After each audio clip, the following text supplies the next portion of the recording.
Why do these shirts have thumb holes?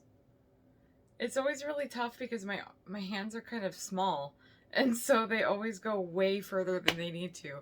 And it feels weird to not have the thumb on. I mean, if there's a thumb hole there, I'm going to put my thumb in it. Oh yeah, today's my 15-month update video, by the way.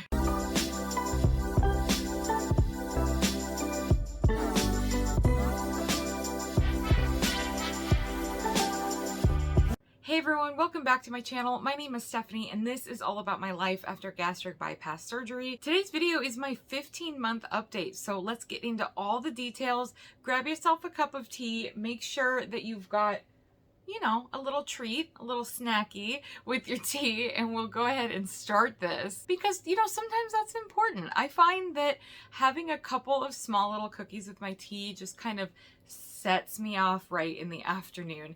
These looked like Thin Mints, but I found off-brand fake Girl Scout cookies at the store. So I think they were called Goody Girl brand or something like that.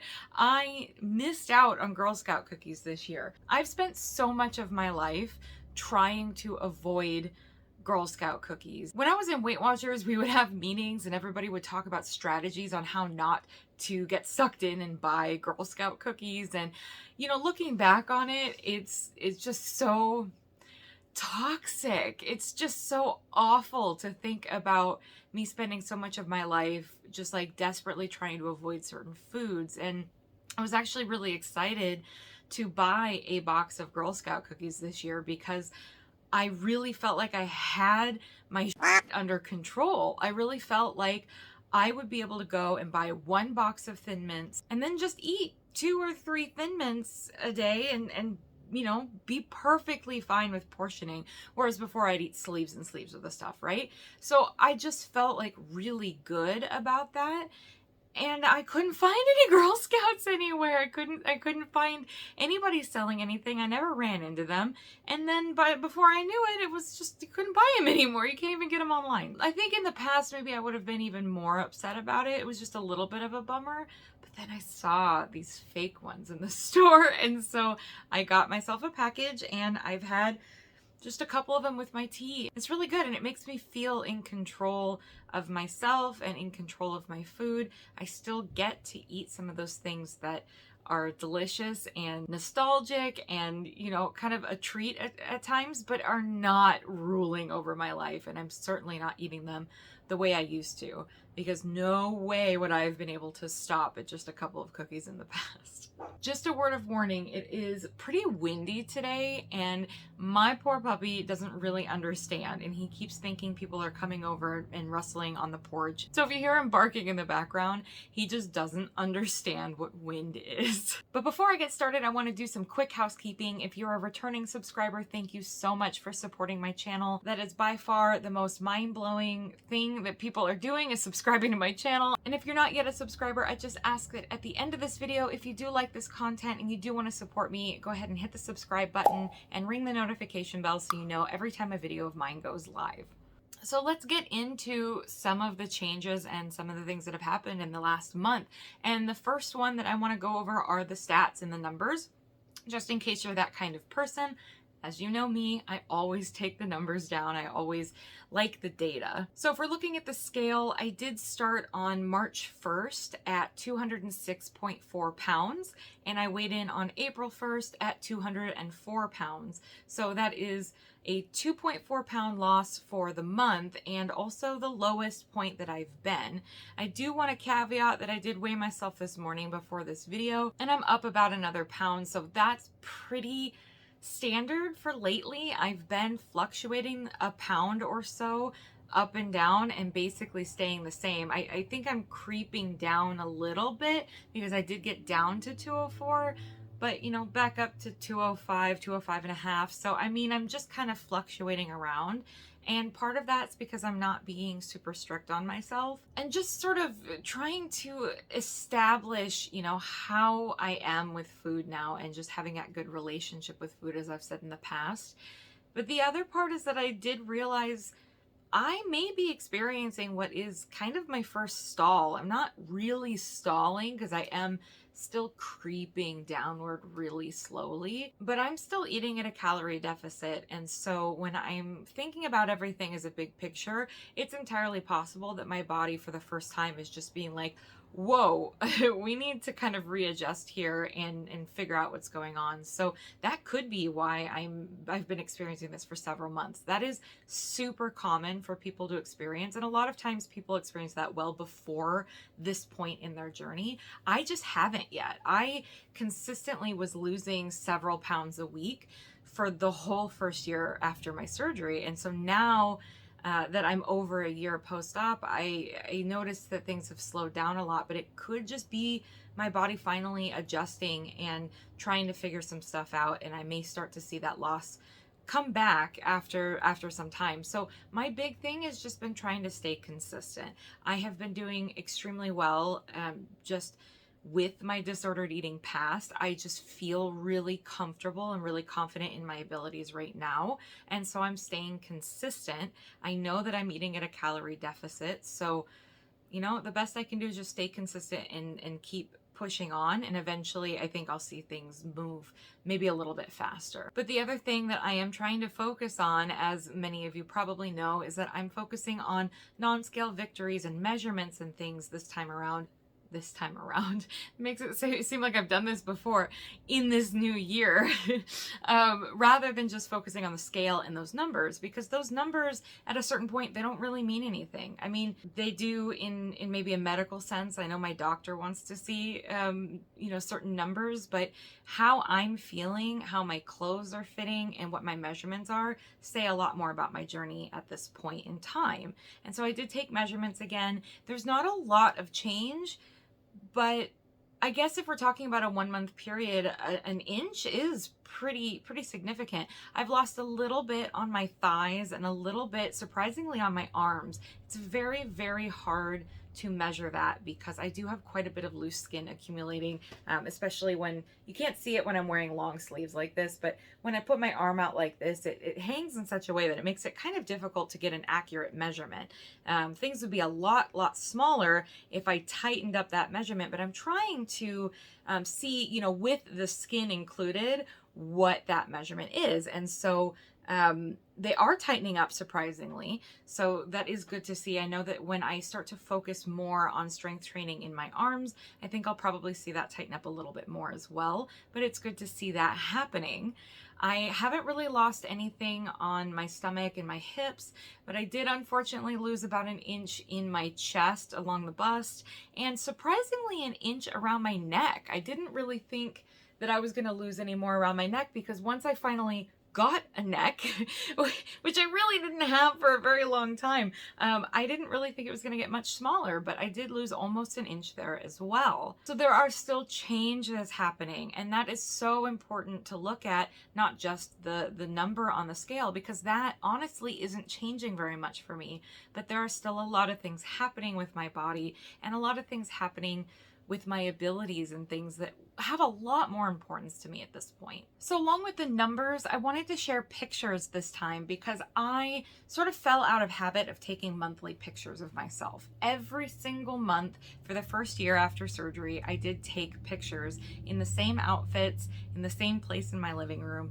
trying to have the best ability to look at my progress and visually be able to see things other than just looking at a number. That was great, but for some reason, as soon as I hit 1 year post-op, I was just like, cool, and I just forgot to take pictures. So I did take pictures this weekend. It's the first time in several months. The last pictures I have are from December 1st of last year, which was the 1 year mark after my surgery. So it's been a solid 4 months since I've taken pictures again, and I did want to show what that looks like, because when I started comparing those pictures, I was actually very surprised at what I saw. It might not look like a lot, but in these pictures you can really see the different way that my clothes are fitting me. So the picture on the left is from December 1st of 21, and the picture on the right is from this weekend. I think that was April 2nd, 22. So in that 4-month period of time, you can definitely see how my clothes are fitting differently. You can definitely see that my pants are so much looser in certain areas, especially in the booty. I've lost a little bit there as well. And you can see that my pants are bunching up in areas where they're just too big. And I'm actually retiring these leggings. They are no more. They just do not fit me anymore. And one of the biggest things that surprised me is that you can see how different my sports bra is fitting me just in the last few months alone. Even though I really haven't changed much in terms of my weight, you can really see that that sports bra is sitting differently. You can really see how that shape of my body is changing over time. Additionally, you can definitely see on my stomach that I am having a little bit more wrinklage, and it's a little bit more noticeable where I have the loose skin. But as I'm comparing all of these things, I am definitely seeing a difference here, which makes me feel a lot more comfortable over the fact that I am still changing and I am still getting smaller, despite maybe some little bits of frustration when it comes to that scale. Another thing that's kind of surprising and interesting to me when you look at these pictures is that you can see a difference in my legs, in particular my feet and my calves. The lower part of my legs, I feel look definitely thinner and definitely a little bit more toned than they did before.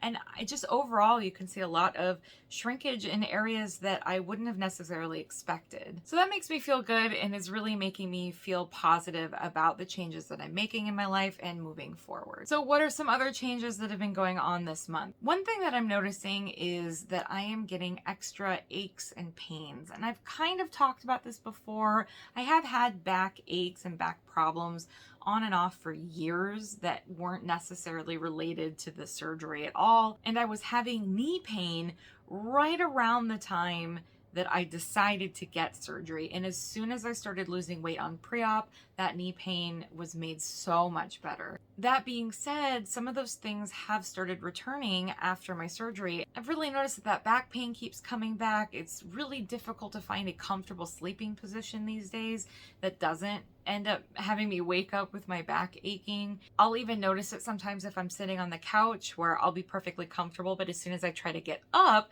I really notice how stiff and achy my back is. And that's really frustrating because I would have bet money that my back pain would significantly decrease or even potentially go away entirely after losing basically 170 pounds, but I have not experienced that. In fact, some pains are getting worse, and now I am experiencing a knee pain, and as far as I can tell, it is a ligament or a tendon pain, so I may have done something to irritate that. It could be just from a lifetime of being heavy and things kind of showing up now. So I may end up going to a doctor just to figure out exactly what's going on. But I've really noticed that some of those things are just popping up more than I would have expected. And there's so many factors involved there. I think part of it is a deconditioning, and part of it is just overall I feel weaker. And I think that that is really contributing to my back pain, where I really need some more core strength and core muscles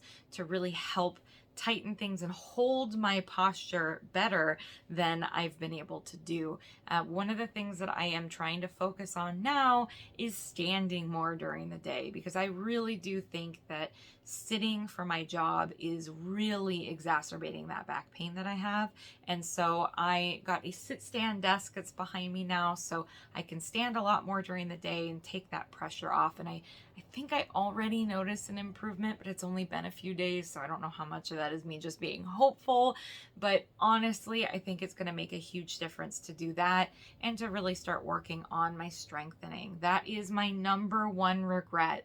If you were to ask me, do you regret anything from the surgery process? The number one thing I regret is not working out sooner. And it has absolutely nothing to do with working out to lose weight or working out to, have a bigger calorie deficit. It has to do with strength training. I really think that it's super important, if you have the ability to work out and work on your strength, your muscle strength, while you're losing this weight. It makes a huge, huge difference. And that's something that I did not focus on, and I really wish that I had. So I really need to kind of kick it in gear and get that on the docket for something to focus on. I did say that was a big goal of mine for 2022, and we're in April now and I haven't really focused on it. I started for about a month or so before I went on vacation.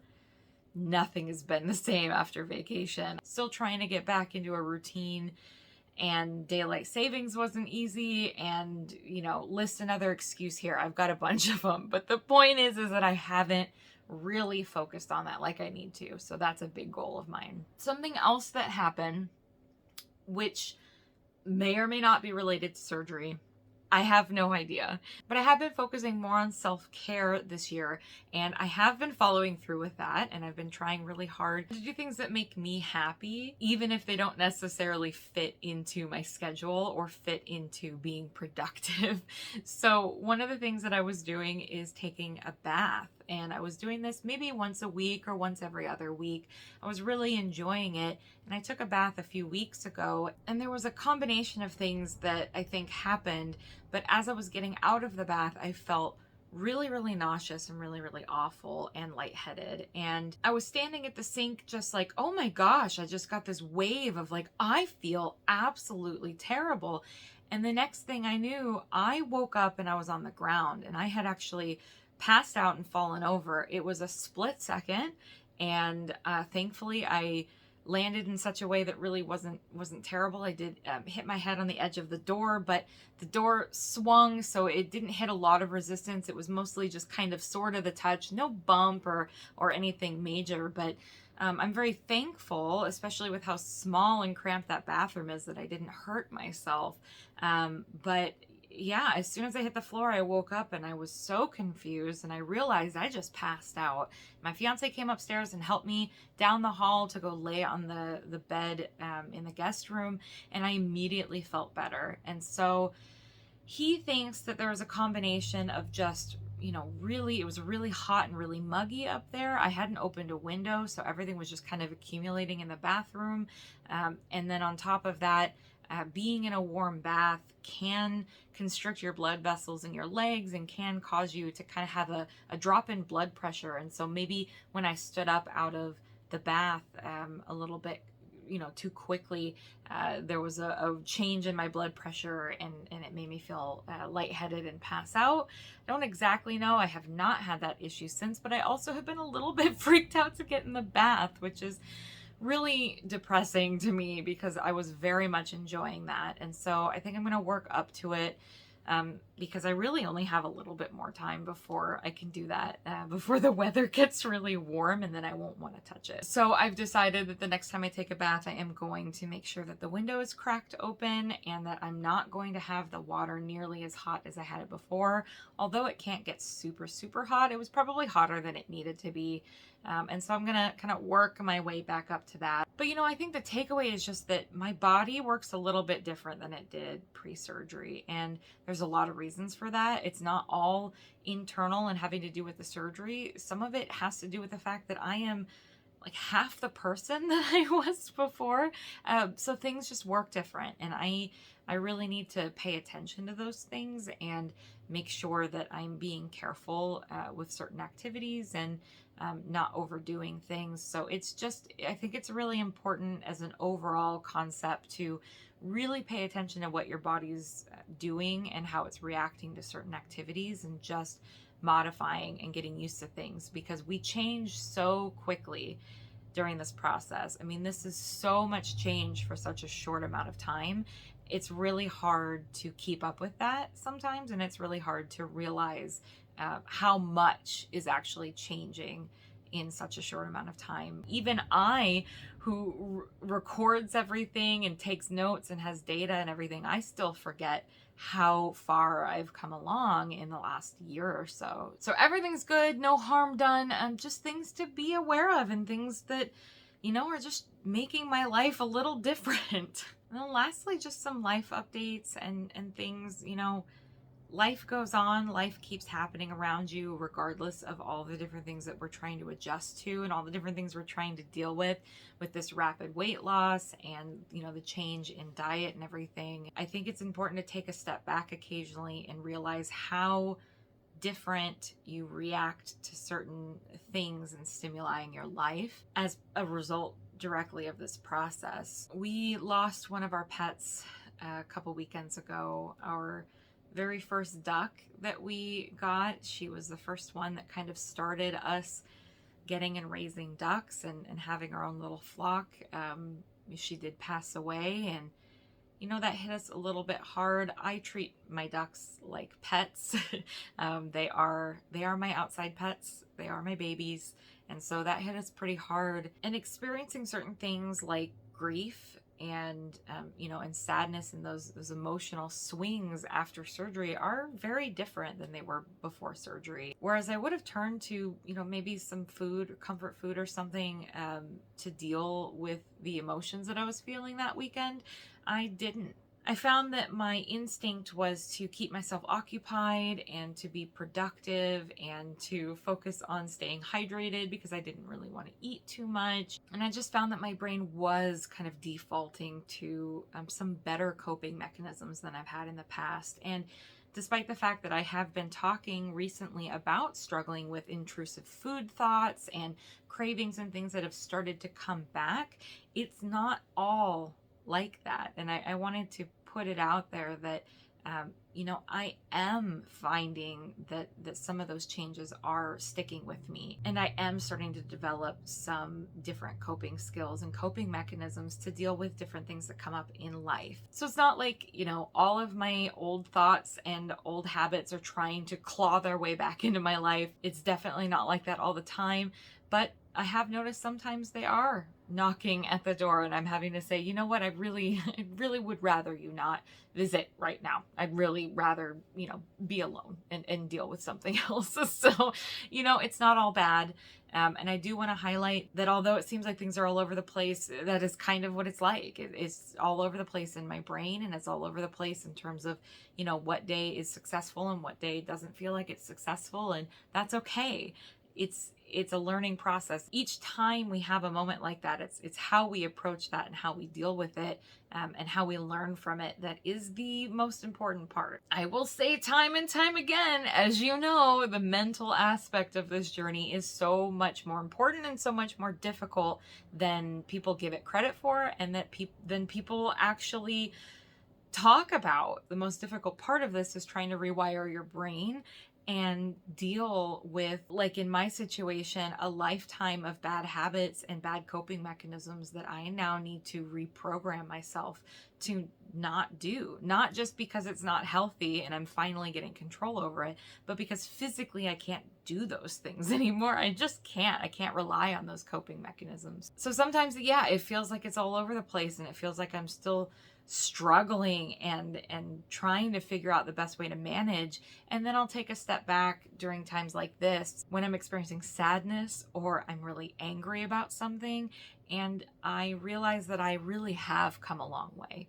That's one reason why the big picture is so important to look at, because when we get lost in the day-to-day and the minutia, it really sometimes feels like we're not making any progress. But if you take a step back and you look at the big picture, whether we're talking about, you know, actual weight loss and numbers, or we're talking about your mental health and coping mechanisms, I mean, pretty much any aspect of this, if you take a step back and you look at the big picture, I think you'll be surprised to see just how much change there really has been, and how much progress and forward movement we actually do make when we put the effort into it. So thanks so much for watching. Make sure that you stay happy and healthy and always look at the big picture, and I will see you guys in the next one.